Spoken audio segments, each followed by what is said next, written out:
Expo. It was challenging, the first one. Because he wanted to be in the place of love. Somebody came up with the idea. And he was 100% accurate in his prediction. Selenium, iodine, or calcium, you don't have to know any of that stuff. All you have to be able to do is chew.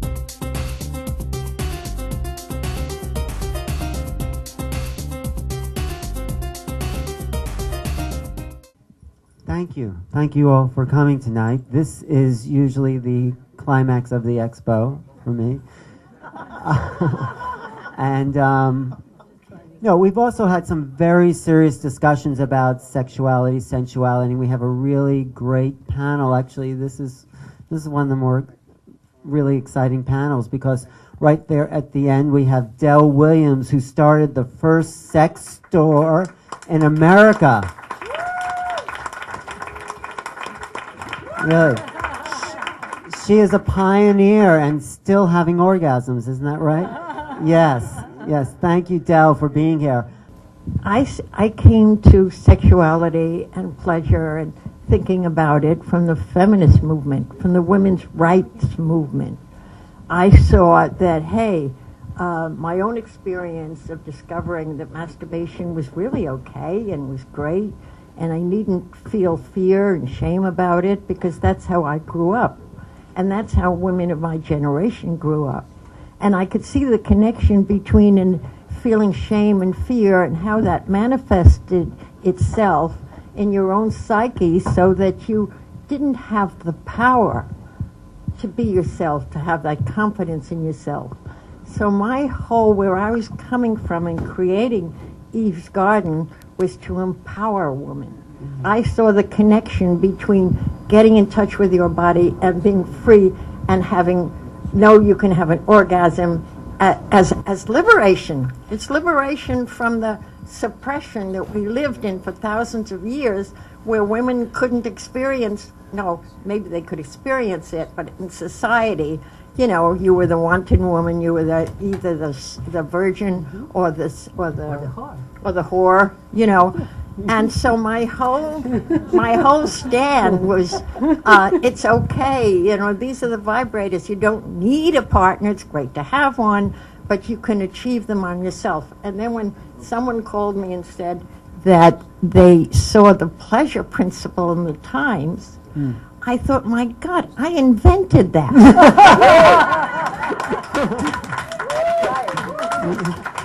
I mean, I really did. I thought I made it up in the 1970s, and I had a page in our catalog calling upon women to sign the Eve's Garden pleasure principles. You know, which says I have a right to experience pleasure, it's okay to love myself, you know, and then they had to sign their name at the end, and here it is in the Times, you know.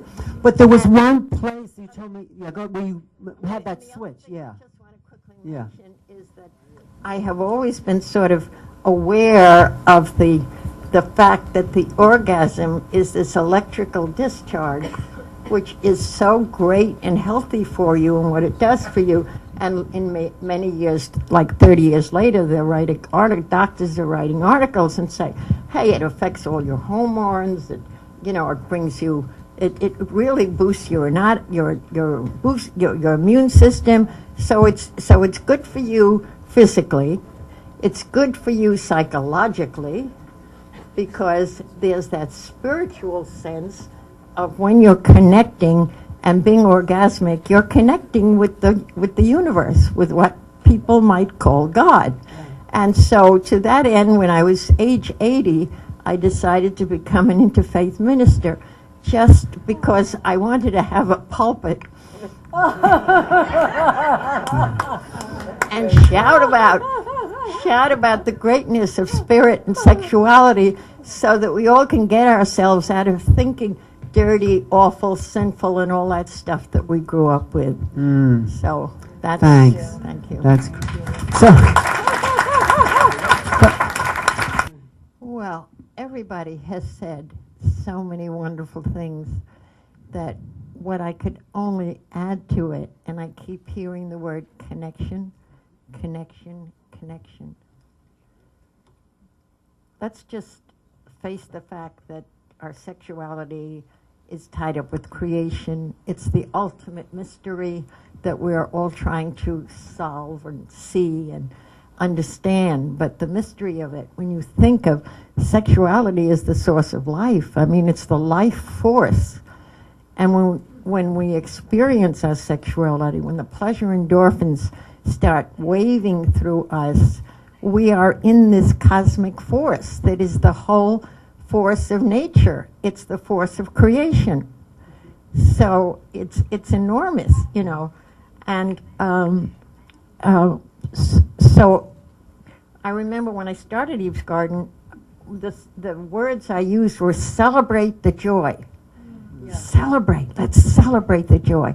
Not feel fearful or shameful. Let's really celebrate.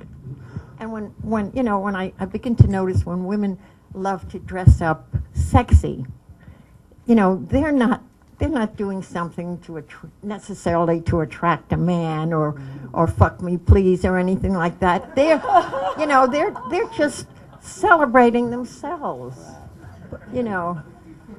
And but it's Del, can I ask you something about that? And intimacy. Okay. Later. One other thing I just want to kind No, of go ahead. Finish, because I have a That question. has something to do with intimacy, and other people mentioned it too. You've got to be intimate with yourself. And what is intimate with yourself? Because I took a long road for me, myself. I knew in some way that I had a problem with intimacy. I couldn't really be intimate with other people. I only found out later. I remember going to a workshop with a wonderful man called Alan Lowen in the Art of Being. He did a workshop in the Art of Being. And I went because it was all about intimacy. And I was saying, what is this thing, intimacy? And at one point in the workshop, people were talking, and I got very upset about something, and I ran out of the room. There I was in Hawaii, all ready to go home because I was miffed about something. And he ran after me, and he said, Dal, you know what you're doing? You're running away from yourself. And that hit me. It just hit me. I knew I was running away from myself. And it was a long process through therapy and other things. See, I wanted to go out and empower the world and empower women, but I wasn't truly connecting with myself. And I really feel I'm now beginning to, and I have learned, and it has to do with connecting with your feelings. Your feelings. You know, we've been running away from feelings. And the honoring in Tantra is so much connected with everything that we do. In Tantra has to do with connection and feeling and opening the heart, and it's just beautiful when you, and the people are saying awareness, being in the present, honoring people, honoring your partner, honoring everybody, you know, seeing love in yourself and love in others. And our sexuality should be part of the mainstream of education in schools. Definitely, and yes. people learning about love. And I've always felt that the expression was always God is love, and for me it's always been love is God. Love is God, you know. Thanks. Okay, now you can ask me a question. I mean, just a long... Okay. What are you doing later? No. No, that's... Oh, I'm going to bed with my magic wand. What? No, the question... What? Going to bed with my magic wand. That one. Well, I want to talk about masturbation a little bit, because actually Melissa and I were talking about this before the panel, and just seeing, does that sometimes get in the way? I mean, it's one step, but it seems like it can also get in the way of being intimate with someone else, because you get used to something and then it's harder to connect. But how do you see the role of masturbation and connection with someone else? I don't see it that way. I think you could masturbate, make love to yourself, and then it doesn't it doesn't do something to you so you can't relate to others, right? It doesn't condition, it doesn't have a tendency to condition people? No, or? I don't think so. No, I don't think so. Okay, go ahead. And this is, you all heard of Betty Dodson. She was the woman who wrote the first book on masturbation, an advocate for it. And when she published that book, and I saw the book, the title said, Liberating Masturbation, you know, and that, as a feminist, liberating, that came in hand. But but I love the second line of the book. The second line under that said, a meditation on self-love. And that hit me. It was a meditation on self-love. And the more you meditate on the fact that you're self-loving, that to me expands your ability to love so that you become a 10 times better lover with another person. Right. You know. So I just wanted to add that. Yeah, go ahead. A meditation. And we stay on the Meditation same yeah, on let's talk about self-love. this a little bit. And then we'll also... That what Eve's Garden was doing was giving women permission and saying it's okay. And just 2 years ago, I went to a conference on sex educators and therapists, and a woman came up to me with tears in her eyes, and she just thanked me. So profound. I just have to thank you. You know, and other women I've heard that, because what I did was say it's okay, celebrate the joy of your sexuality. Yeah. Go ahead, Lori. Oh, please. I can see the connection. It's not only we're sexual, we're sensual, and we're dealing with spirit. So, like, it's all three together. When you're being sexual, you're dealing with the spirit, which is described as kundalini, you know, the sensation that goes up your spine. So I see there's such a connection, sexuality, sensuality, spirituality. It's all one. It's all one of that marvelous life force that gives us so much pleasure. And I love the fact that people are beginning to think more of using the word self-pleasure than masturbation. Right. Because so many people have a thing about masturbation, which I had for a long time. I wish why. clinical. Yeah, that's right. You know, having Can to you do- also tell that... and I have another name that I want to start placing around, is that when you want to make love to your partner, or when you want to have sex, you don't say, let's have sex. Sex is gender, you know, male, female. What did I think of? It's like, would you like to, yes, would you like to go to the goddess with me? I like that. You know, or you might say God, but that's where you're going when you start to make love. You're connecting with the infinite. The infinite. Can you also tell that story? I was attending Betty Dodson's workshop and learning that masturbation was okay. And I wouldn't be shot dead if anybody saw me do it. So that was another experience. And somebody mentioned something about a shoulder. A shoulder? I don't know, somebody mentioned something. And I remember when I was 16, I just have to please. say this. I was 16. I had never knew what the sexual feeling was. I am sure my mother did a number on me, as she did on my brother, about masturbation, so I never did touch myself as a kid. I didn't even think about it, you know. But I remember it was a Sweet 16 party, and this fella came over and sat next to me. And he put his arm around me like this, and he started to touch stroke my right arm. And I remember that. Oh my God. What is that feeling? I didn't really learn too much more since the 16, you know, until I was about 18 or something. When I had my first experience with sex, which was a kind of rape, date rape, the sort of thing. And I thought to myself, you know, what what are people making such a fuss about this, you know? And you know, and God didn't strike me dead either, you know. So, and it wasn't until, as I say, later on that I began to honor it and realize the beauty of it. Thank you. Thank you. Okay. So I'm just bursting with because it reminded me of a CD that Eve's Garden is now selling called Bliss Fire, and it's also done by a woman who is a Tantra teacher, and it's a meditation, a CD that you listen to that does just what you're talking about. It's talking directly to understanding Tantra and the energy, and how you could let the energy go through your body and not necessarily have orgasm as a result.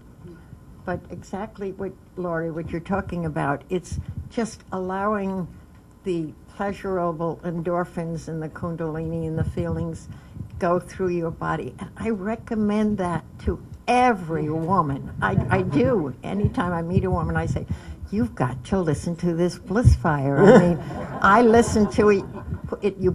It's just beautiful. So I just want you to know that Eve's Garden has it, women, and run out there and get Bliss Fire. Bliss Fire. Bliss Fire. Okay. So Go ahead. it's just that it's a biological happening. Female ejaculation. Yeah, it's like I do believe that the female ejaculate and the male ejaculate have the same source. And I don't know exactly, you know, which nerve and which thing, but it kind of comes from stimulating one particular place or something that can cause it. And women ejaculate. I remember once, you know, she was so wet. Where did all that come from? And a lot of women get scared and think they pee. You know, but it's a phenomenon of nature, and it's all tied up to a particular stimulation in a certain area. Yeah, there's a great movie out called Divine Nectar, which is all about female ejaculation and how nourishing it actually is for the woman and the man. Del? I just want to say that when you come to sexuality from a playful mood, you're open to anything that you can do. And so when you're with a partner, like take away ego and take away judgment and just do what, you know, and accept if your partner can't reach orgasm with you, well, let them do it themselves right there in front of you. You know, and people have this thing about other people watching them, you know. And I was just so pleased. This was about 2 years ago. I read an article in the Village Voice by the woman writer who wrote about mutual masturbation. You know, just being in the same room with another person, and you're both masturbating. And I think there's something, the electricity that you see, and the energy, and the coming up in the other person kind of transmits itself to you. There's a field effect for sure. Right. Actually, I went to a workshop one time, and I watched a man masturbating, and I was watching him, and it got me terribly excited. You know. Yeah. Well, maybe we'll do I use that as a fantasy. We'll do a group orgasm. Should we do that? There's something about the connection. Everybody sees the energy, and they, you know, and look at it as playful and fine and wonderful, and not that you're not good enough. You know, like the men think, oh, I can't please her, but maybe he's not touching the right place. I mean, somebody by the name, what's his name, created a theory or a practice called coital alignment.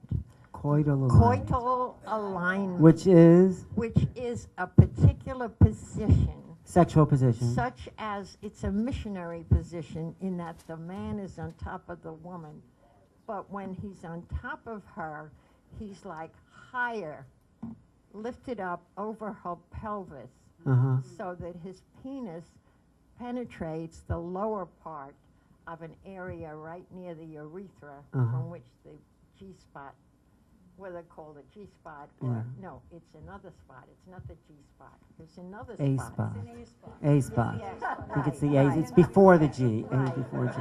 No, I was just reading about that. Yes.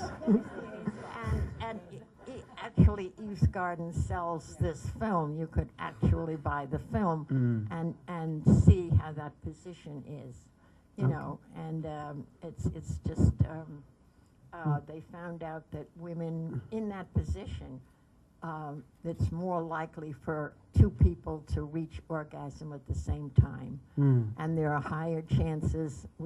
Research has shown of the woman becoming orgasmic. Well, let's become orgasmic. Please, let's also tell us about Eve's Garden. I just want to say about, we didn't bring up the fire breath orgasm. Women can reach orgasm by doing that exercise, by lying on their back and doing the PC muscle and also the waving movement. So you can actually reach, women have reached orgasm by doing this. You just using your breath. Yes, so I don't know about men, but No, probably, I assume maybe. women can do too. You do. It's a full body orgasm. Yeah, and it It's comes not- from breath and movement. Well, next panel will redefine orgasm.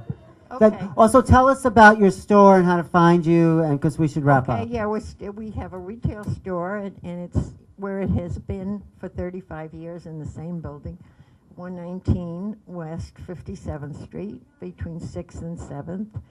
And it's open from Tuesday through Saturday, 11 to 7. And what can we find there? You could find vibrators, all kinds of wonderful love oils and massage oils, and a wonderful line of books on sexuality, and books on tantra, and books on self-love, and books on shared love. Eve's Garden, 119 West 57th Street. Also videos, you know, and DVDs, both educational and erotic.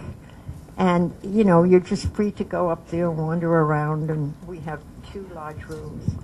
And Eve's Garden, you know. It was the first sex store in America. For, Do you have a website? oh, yes, we have a website. That's www.evesgarden.com. This is And the word "come" at the end of Eve's Garden, I think is so appropriate. okay.